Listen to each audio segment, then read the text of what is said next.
What's up, y'all? This your girl, Drew with the T. If this your first time here on my channel, please be sure to hit that subscribe button. Let's help the channel grow. Today, I just want to touch on relationships and how you can be an enabler in your relationship and don't even know it. What is an enabler? People ask. An enabler is any time you stand with a toxic partner, even though you know their behavior is just unacceptable and it's causing problems in their life as well as yours, and you continue to let them get away with it, minimize their behavior, do not hold them accountable, and you just steady trying to fix stuff in relationships, with not making them make change for themselves, because for various reasons, you might not want to be alone. You might generally feel like you're just trying to help that person, so you don't know how to set healthy boundaries. What I mean by that is, when you generally love and care about people, you try to help them out. And when they make mistakes, you try to give them passes. It's normal to give people passes that you care about. This can be in an intimate relationship. This can be in a relationship with your children, especially adult children when they're trying to transition to adulthood. But it's still your job to set healthy boundaries, to love yourself enough to set healthy boundaries, because some people will try to test you and they don't know anything about limits and healthy boundaries. And then when you don't set healthy boundaries, when a person is doing toxic, reckless behavior, whether that's cheating, that could be in an intimate relationship, whether that's cheating, whether that's alcoholism, a gambling problem, abusive behavior, emotional behavior, irresponsible, not paying bills, not taking care of their children, with your children, don't want to pay rent. It could be things like don't want to pay rent, not respecting your house rules, staying out in and out the house late, coming in late. Anything that's causing you distress in your life that you know is not acceptable, it's not normal behavior. And when you address these, or a person that's constantly getting themselves in legal trouble, forgot about that one, in and out of jail, prison, causing you money, causing the family money, and they're just not making good, rational decisions. And then we as people, we try to help them people. We might buy them out. We might let them borrow money. They short their rent money. You try to help them make it up. But when they constantly keep doing it, at some point you have to hold them accountable. If not, you can be hurting them more than helping them grow.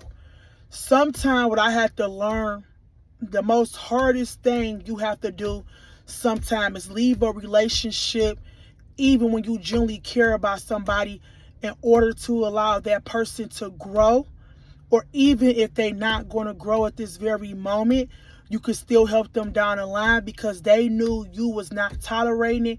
And when they is ready for a change, if they ever decide to change, they're going to remember, even, hey, I remember she told me that, he told me that too. But if you continue to condone the behavior and allow them to get away with the behavior, the chance of them stopping, it's probably not going to happen, especially if they're not stopping on their own. Sometimes you have to remove yourself from people that you genuinely care about in order to help them to grow and not to become the enabler. It's the same thing with your children. Sometimes you got to kick your adult children out the house, make them responsible, make them get out here and grind. As much as you love them and want to protect them, sometimes they might got to sit down and do that 2-year prison sentence. Not to say you want your kids to be incarcerated, but if they keep doing things to put themselves in bad situations, sometimes I feel like that you have to go through what you have to go through in order to become better. If somebody keeps telling you to stop, this not a good look, and you will not stop, sometimes it take you to bump on, what they say, fall down on your ass before you decide to say, hey, I gotta make change. And sometimes that requires people that genuinely care about you cutting you off so that you can grow. So that's what I mean when I say become an enabler. We as people, especially, I know women, like I'm gonna speak from a woman perspective, we're generally nurturers, we generally caring, nurturers by nature, and we want to show love and companionship, and and the truth of the matter is, sometimes that can be taken advantage of. And then sometimes that person can be so toxic and so dysfunctional at the time that it can also be hurting you. And you just got to get to a point, because a lot of time when people enable, you could become codependent on a toxic partner and don't even realize it for your own various reasons. Even you don't want to be alone. You don't feel like you don't get no better. You know, it's just things like that. Feeling lonely, not feel like you don't get any better, not feel like you're going to meet somebody else, so you will stay in these long-term toxic relationships just to go down. And it's like you got to fight for yourself, because if you don't fight for yourself, you can lose everything dealing with a toxic, irresponsible, reckless partner.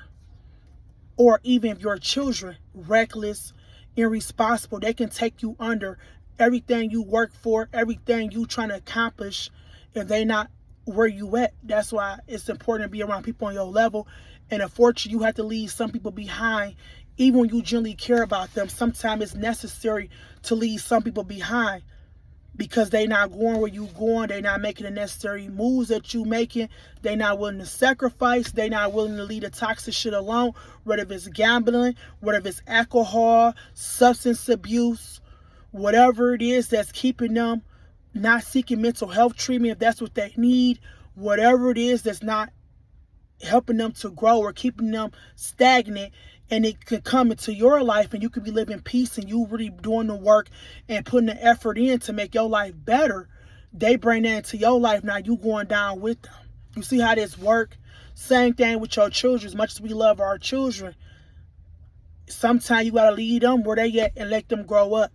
And just be available when they call and pick up the phone. They reach out to you when they ready to change. But sometimes you got to leave people where they at, because they not going where you going.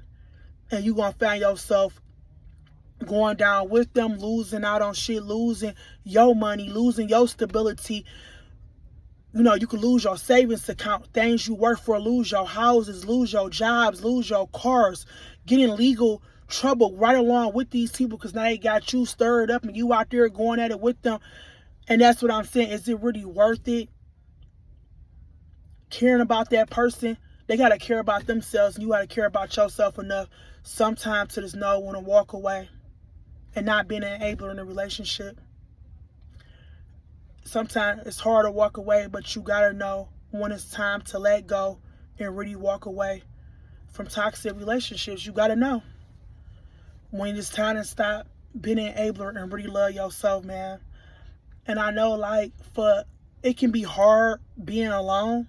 I think we all go through that, the loneliness periods, and you know, but then you just got to be strong and say, is it worth losing everything you work for to be in a toxic relationship? Or is it just better to wait on a healthy partner and learn how to love yourself again, and learn how to be happy with yourself again, and learn how to be comfortable and being content with yourself, so that when a true love come along, you can accept it? Because I feel like when you become content and love yourself, you won't really find yourself in toxic relationships too long, or staying with a toxic partner, because once you see the bullshit and you know who you are as a person, and you know what you bring to the table, and you love yourself enough, you know your value and your worth, it's kind of easier to cut it off, because you got love for yourself. You love yourself enough. You know your worth, you know your value.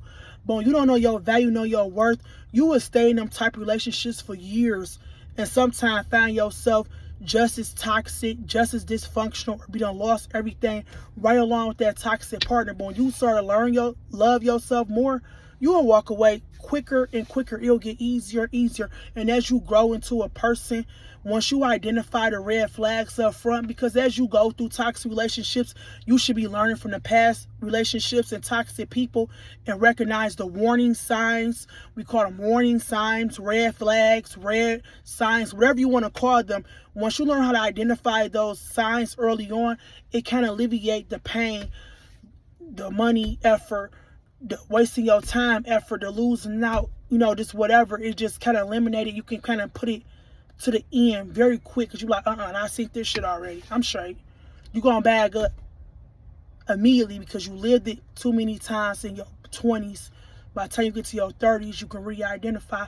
By the time you're in your 40s, you really shouldn't be going through shit that you was going through in your 20s. You should have nothing but peace in your life. Especially by the time you to your 40s, you should know better. See what I'm saying? But drop your comments below, man. Today just about knowing when to walk away. This your girl Dre with the T. I hope y'all liked this information. If this your first time here, please be sure to hit that subscribe button. Let's help the channel grow.